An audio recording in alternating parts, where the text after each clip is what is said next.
የኢትዮጵያ መንገድ ማምረት ነው። ማምረት እና ፕሮዳክቲቪቲን የማምረት አቅምን መጨመር በዓለም አቀፍ ደረጃ ተወዳዳሪ ማድረግ ብቻ ሳይሆን አጠቃላይ የሀገርን ጂዲፒ ወይም ደግሞ እድገት ምርትን ከፍ የሚያደርግ ነው። ስለዚህ ስራ ይፈጥራል፣ የእውቀት አድማስን ያሰፋል፣ ሌሎች ቀጣይ የሆኑ ምርቶችን ለማምረት ደግሞ አቅምና መደላደል ይሰጣል። እንደሚታወቀው ማኒፋክቸሪንግ ቼን ኢፌክት አለው፣ ተቀጣጣይነት ተያያዥነት አለው። በራሱ ብቻ የሚቆም አይደለም። አሁን እንደተመለከትነው ለምሳሌ ያክል የፕላስቲክ ምርቶች እንዴት መጠቀም እንደሚቻል ለንጣፍ ኢቭን ለልብስ ሌሎች ሀገሮች እንደሚያደርጉት ማድረግ መቻሉ አንደኛ የሰዎቹን ክሬቲቪቲ የመፍጠር አቅም እና ደግሞ ወደ ሌላ ምርት ለመቀየር ያላቸውን ተነሳሽነት በጣም የሚደነቅ ነው።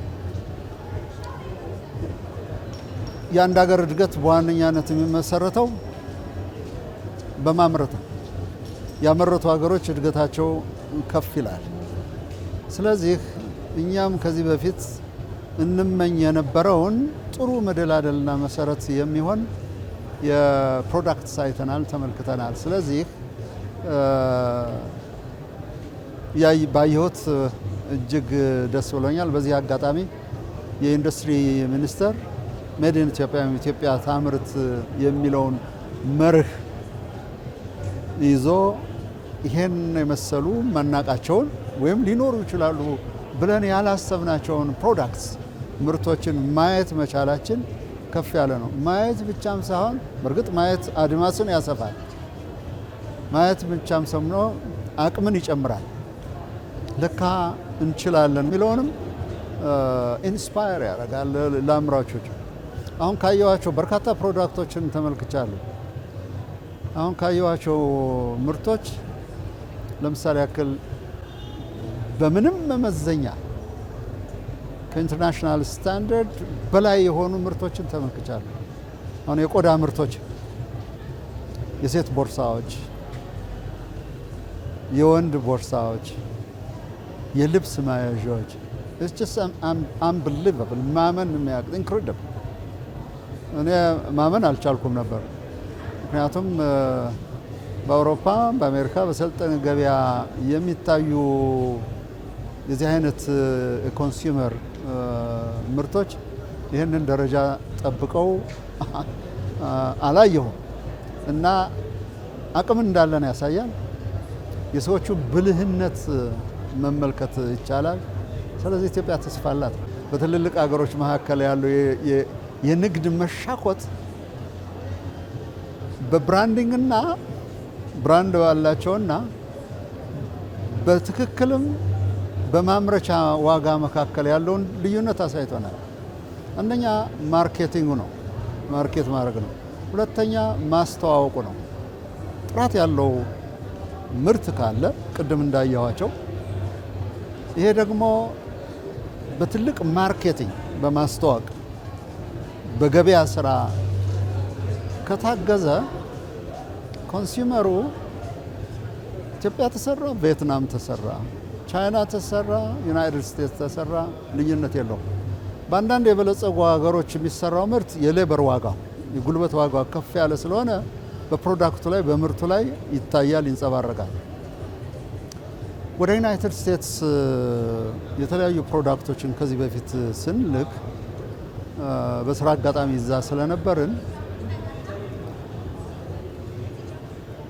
የሚገበየው ሰው የሚገዛው ሰው የሚመለከተው ኳሊቲውን ነው እንጂ ገልጦ ግሪስ ነው፣ ኢትዮጵያ ነው፣ ጋና ነው፣ ፊጂ ነው አይሉ። ኳሊቲውን ነው የሚያው። የነቃ ተገባይ ሸማች ጥራቱን ነው የሚመለከተው። እንግዲህ ወደ ዓለም ሸቀጥ የገቡ ሀገሮች ይህን የመሰለ ፈተና አጋጥሟቸዋል። ብዙ ሀገሮች ያለፉበት ቢሆንም ፕሮባብሊ ልምምዳችን ውስን ስለሆነ የሌላ ሀገር ፕሮዳክት በላያችን ላይ በመጎናጸፍ እኛን ያሳደገን ከፍ ያለን ይመስለን ይሆናል። ይሄን ግን ስህተት ነው። አንድ ብዙ ሀገሮች ያለፉበት መንገድ ነው። ሁለት ኳሊቲ የሆነ ፕሮዳክት ፕሮዲውስ ካደረግን ካመረትን ሌላው ወግ ነው። እኛ የከሌ ነው የከሌን ብለን መምረጥ ከጅሎን ከሆነ ሌሎች ይገዙታል። ስለዚህ ይሄንን ለመሻገር ለዓለም አቀፍ ገበያው የሚመጥን ኬተር የሚያደርግ ነው ማምረት ያለብን። ሁለተኛ እና ማስወገድ ያለብን ይሄ ሚስኮንሰፕሽን ይባላል። የተሳሳተ ምልከታ ኢትዮጵያ ከሆነ ዝቅ ያለ ይሄ ቅብጠት አመለካከት መሰረዝ አለበት። ይሄ ምክንያቱም ቅድም እንዳልኩት ነው እኮ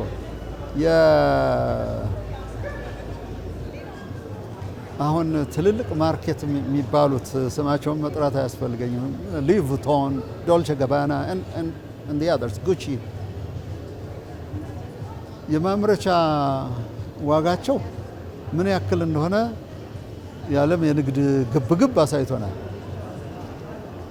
ለካስተመሩ የሚቀርቡበት እንደ ቦታው ያው እንደ መሸጫ ቦታው እንደ ስሙ ምን ያክል እንደሚያወጡ አይተናል። የ$30 ፕሮዳክት ገበያ ላይ ግን በማርኬቲንግ ተለውሶ ተሞሽሞንሙኖ $3000 ሲሸጥ አይተናል። ይሄ እንግዲህ የተቀባዮቹ ጉዳይ ሊሆን ይችላል። የማርኬቲንግ ኤጅ ያላቸው ሊሆን ይችላል። there could be some reason ከማርኬቲንግ ጋር የተያያዘ ማለት ነው። ምክንያቱም አለው። የሆነ ሆኖ ጥራት ያለው ካመረትን it could be any product ጉቺ ሊሆን ይችላል፣ ምንም ሊሆን ይችላል። as long as ለኔና ላንተ ሜድ ኢን ኢትዮጵያ እስካለ ድረስ ኢትዮጵያ ማምረት ትችላለች። ባጓዋ ጊዜ የተመለከትነው ይመስለኛል። ምርጥ የሆኑ ልብሶች፣ ምርጥ የሆኑ የብርድ ካፖቶች አይተናል። ሜድ ኢን ኢትዮጵያ ተብሎ ሜሲስ ይሸጥ ነበር፣ H&M ይሸጥ ነበር እና ሌሎችም ስቶሮች። ስለዚህ የምናተኩረው ጥራት ያላቸው ዋናው ዞሮ ጥራት ያለው ምርት ማምረት ነው። የዓለም ገበያ ሰፊ ነው፣ ሸማቹ በርካታ ነው። ስለዚህ ዛሬ ባየሁት ኤግዚቢሽን ኢትዮጵያ ታምርት የሚለው መርሆ ብዙ እንደሚያስከድን ነው።